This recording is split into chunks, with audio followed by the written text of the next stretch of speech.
All right, Pickle. You know what time it is. Do you know what time it is? Mm-hmm.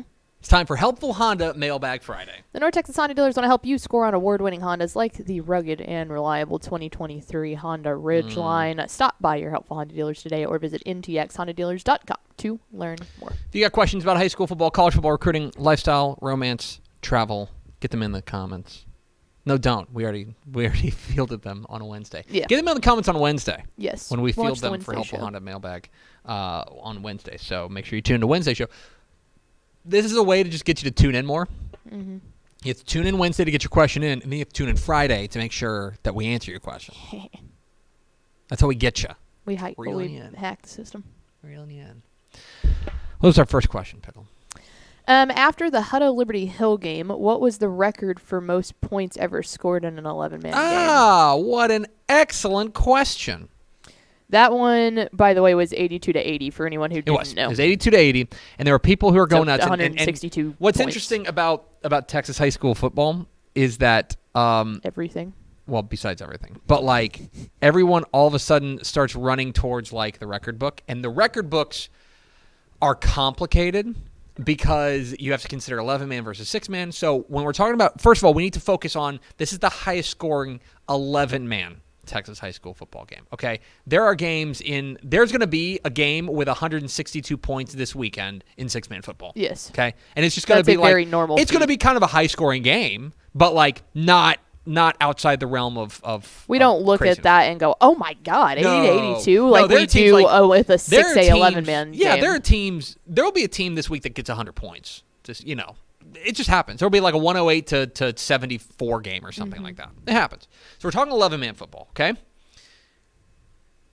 Hutto Liberty Hill is now tied for 4th place, okay? It's tied with Eastland and Panhandle in 2020. They played a 91-71 game, okay? The 3rd highest scoring game is Jacksonville 85, Nacogdoches 79 in 2014. Okay, now that game I believe was in 2 overtimes. Mm-hmm. Believe so. Yeah, this one was in regulation, correct? Hold on, it gets better because I could tell my favorite Texas high school stories. That was Jacksonville beating Nacogdoches in 2014, 164 points. The 2nd highest scoring game, Jacksonville 84, Nacogdoches 81 in 2010. Okay, there's a trend. Okay, 4 years apart, they played 2 of the 3 highest scoring games in Texas high school football history. Now, that game was 5 overtimes. I think. Might have been more. But, like, I remember that game distinctly, like, that being, like, the at the time, the highest scoring game in Texas high school football history. Mm-hmm.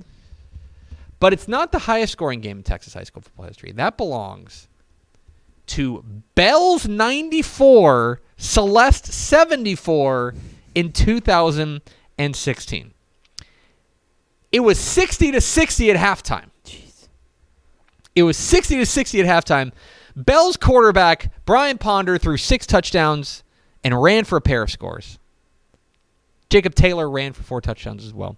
Xavier Edwards accounted for 8 touchdowns in the first half alone for Celeste. And he threw 5 touchdown passes.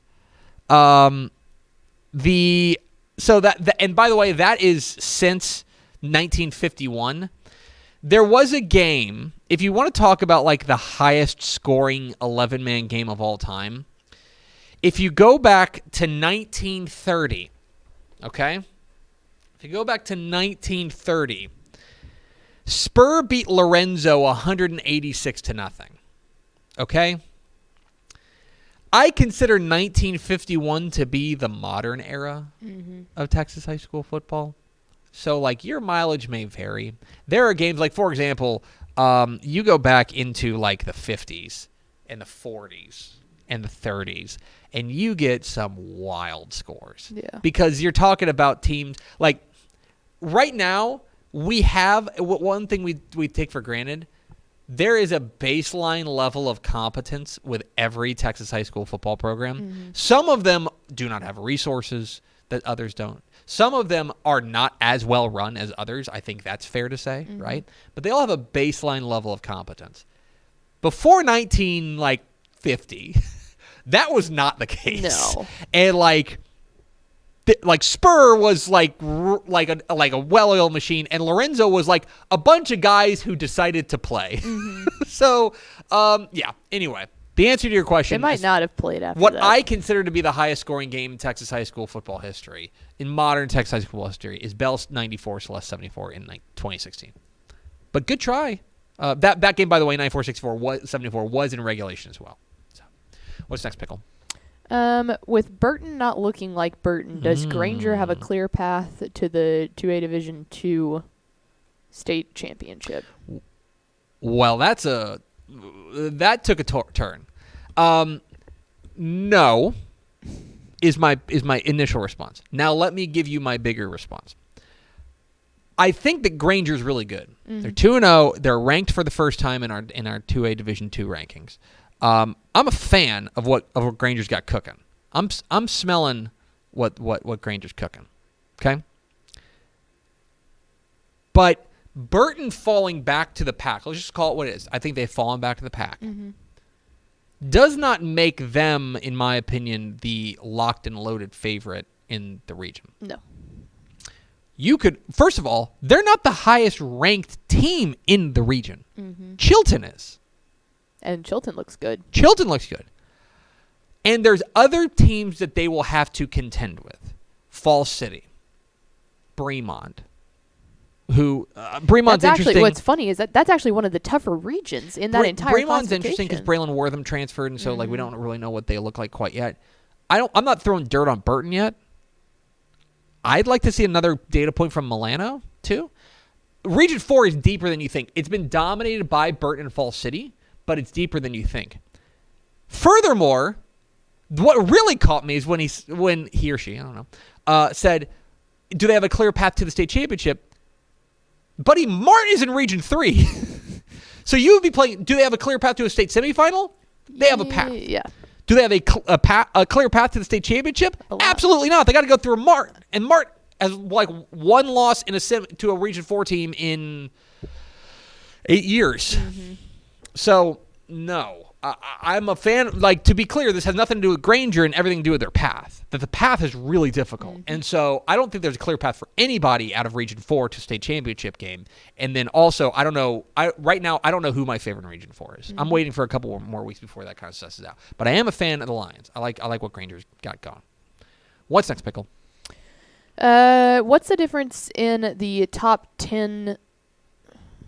What is the difference in the top 10 rankings and how the top 10 rankings are developed versus the comprehensive rankings that are released later in the week? Excellent. Good question. Okay. Yeah. It's human versus computer. Yes. It's human versus computer. The rankings that we reveal on the show on Monday, Dave Campbell's Texas Football Associated Press rankings, those are human rankings. Those are done by humans. Well, it's done by like me and Pickle and Step and Ish. Step is a robot. So, like, partially done by computer. But no, it's done by humans. We get together and we debate them on Sunday, and we put together our rankings that we reveal to you. Those are the Dave Campbell's Texas Football. You could make an not argument. It's a consensus of our opinions, is what it is. Now, we use a variety of different data points to do that, including our computer rankings, and including just talking with coaches, but we try to have a little bit more. That's art and science. That's the way to put it. The comprehensive computer rankings that come out on Tuesdays on TexasFootball.com, our straight, uncut, unfeeling robot computer rankings. The computer takes in the data, analyzes it, spits out new rankings. Which, again, is something that, like, is a massive key factor into helping with the human ranking. It is, it's just we're able to tweak those a little bit. It is a great data point. It's a great data point for us, and it's something that we use when we are. I'll give you an example. When we're debating, we're kicking around team rankings, and let's just say 3A Division 2, let's say the number 10 team loses, and we're like, okay, well, they've got to drop. And we've got like 3 or 4 teams that we're considering putting into the rankings. We're talking about them. Well, I like this team. Ish says, well, I like this team. We might say, well, let's see what the computer thinks. And just like get the computer's opinion on it and take that as a data point to put it in. So that is why. Now, there are great things about the computer because they're unfeeling and it can process data better than we can because what it's doing is triangulating like results from past weeks that maybe we can't conceive of in our brain because we have tiny human brains. But it is not without its flaws. I think I've said this before. One of the things that the computer says, and I say this every year, the computer values dominance. The computer values you going out there and kicking the dog out of people. I'll give you an example, okay? And sometimes I can get it in trouble. Here's an example. Last week, I'll give you an example this week. So Salina, do you know who Salina plays? I do not. Salina plays Prosper Walnut Grove. Okay. New school. Prosper Walnut Grove, new school. They are playing a varsity season, but it is functionally like an independent season. They're not in a UIL district. Correct. They have to do 2 years. Yeah, it's an independent schedule, but they're playing all these teams, but they're like a 5A team. They beat a state champion from Arkansas. They're a competent. They're what will end up being like a competent 5A team. Like if they were in a UIL district, they would be a fringe playoff team, depending on the district, right? Decent team. They're playing Salina, okay? Salina is favored to win by 83 points, okay? That's not going to happen. That's not going to happen. Even if Salina could beat them by 83, Bill Elliott's not going to beat them by 83. No. And so, as a result, here's a spoiler for you, okay? Let's say Salina goes out there and beats Prosper Walnut Grove 63-21, right? You would consider that to be a dominant victory, right? Yeah, absolutely. Salina will drop in the computer rankings next week. That is a promise. Because the computer does not. They said, "Oh, you came up 20 points shy of my 83." Exactly right. This is the expectation. You didn't meet our expectation. Obviously, you're not as good as we thought you were as a computer, so we have to knock you down. So those are the things that like we have to parse through, and that's why I think there's value in having both the computer rankings and the human rankings. And that's why I think that they're interesting both in their own ways, in my opinion. What's next, Pickle? That's a long answer to a short question. What is the deep cut game from this week that no one is paying attention to, large or small school? There's a few that I'm really interested in. One, I mentioned this on Tap and Step. I'm really, really interested. I've just dug in on Wallace Brazos at Louise. Sure. Louise has had a great year. Louise is one of the real surprises of the year right now. They're 2-0. They've been fantastic. They got a big upset win over Danbury in the opener. That's a 3A team, and then they beat Bloomington last week. Their defense has been very solid. I love what Manny Freeland is doing in his first year there at Louise. Now they take on Wallace Brazos in a battle of 2-0 teams, and this is a real prove-it opportunity for Louise. That's a deep-cut game that I'm really into. Another game that I am interested in, and this is maybe deep cut, but it shouldn't be. And I believe I even put it on my top 10 games. Okay. Toller and Dallas Christian. Yeah. That is a state-ranked matchup, like a top 3 matchup. Dallas Christian is the number 3 team in our private school rankings, and Toller is, in my mind, punching up in this game. And I want to see how they can hang with Dallas Christian. That's a deep-cut game that I'm really interested in. I think Plainview and Wichita Falls is one. Plainview and Wichita Falls is very interesting. Wichita Falls kind of trying to get off the mat at 0-2, trying to figure things out. And here's another one. And these are 2 brand names that I think but this is a really important game. Round Rock is at Cedar Park. Okay? Round Rock's 0-2.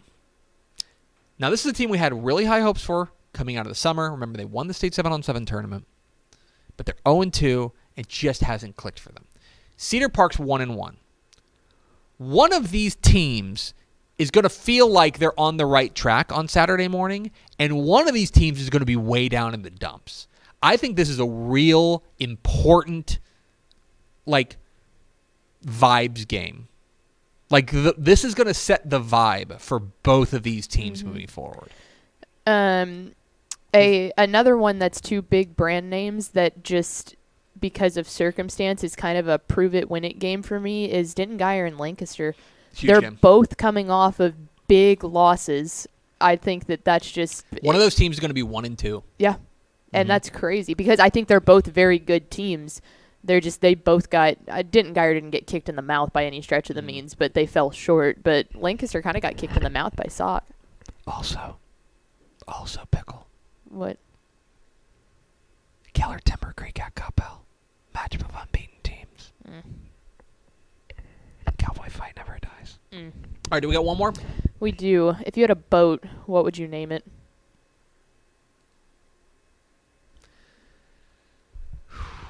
So my dad has a boat. Does it have a name? The Chief. That rules. That's a good boat It's called name. the Chief because he went to Illinois and their mascot for a long time was Chief Illiniwek. He has some feelings about them taking away his favorite mascot. So he named his boat the Chief. Find a boat. First of all, like boats, I like being on boats, but boat ownership scares me. No. Like I don't want to maintain that. I don't want to. I do. I really do.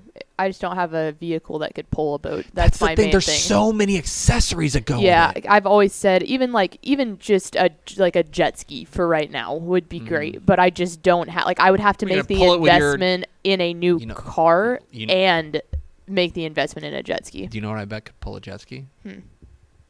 A rugged and reliable 2023 Honda Ridgeline. Hook me up. If I had a boat, I don't know what I would name mine. I don't know. That's a good one. I should have thought about this. I don't know. There's definitely a pun with like my name, like a nautical pun. Like Is there?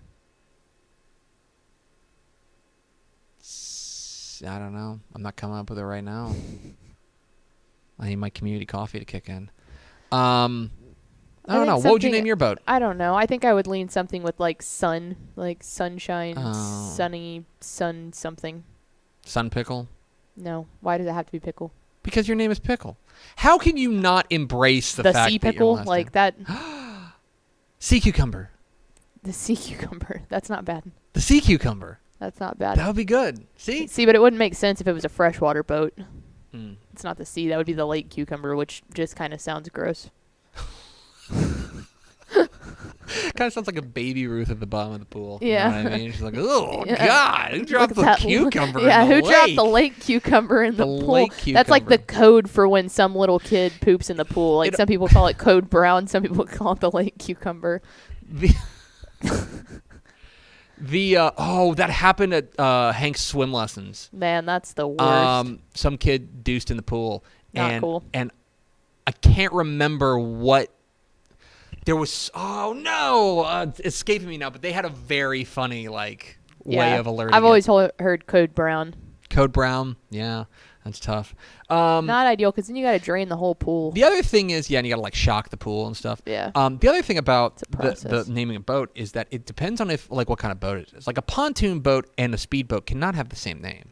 Or they can, but it needs to fit both of them. Yeah, and it's funny because I don't ever think about naming like a normal boat, like a recreational boat that you see out on the lake. I always think of when I think of naming a boat, I think Rowboat. correct, a float, a yacht. I think of it doesn't have to be a yacht, but just one of the more bigger leisure boats, not Yeah. just a regular pontoon or like a wakeboard boat. I'm gonna say that I would probably name it after something football related because it's probably what's paying for the boat, right? It's fair. I think my dad just always calls ours like Das Boot, Das the Boot. like the boot. Das boat. Yeah, Yeah. I don't know. It's bad luck to not have a boat without a name. that's fair. Do you name your cars? I did. My red. I had a red car that was the Red Baron for a long time. Nice. Yeah, but that's the only car I've ever named. The rest of them are just. I've had two cars, and they Okay. both had names. I will tell you this, Honda. Hook me up with one of those rugged and reliable 2023 Honda Ridgelines. You can name my car whatever you want. Thanks so much for watching that video. If you would like more and to be notified when they come out, go ahead and click that subscribe button right down there. You can also watch Texas Football Today every day live at noon on TexasFootball.com, Facebook, Twitch, and right here on YouTube. For more of the best coverage of Texas football in the Lone Star State, go to TexasFootball.com/subscribe.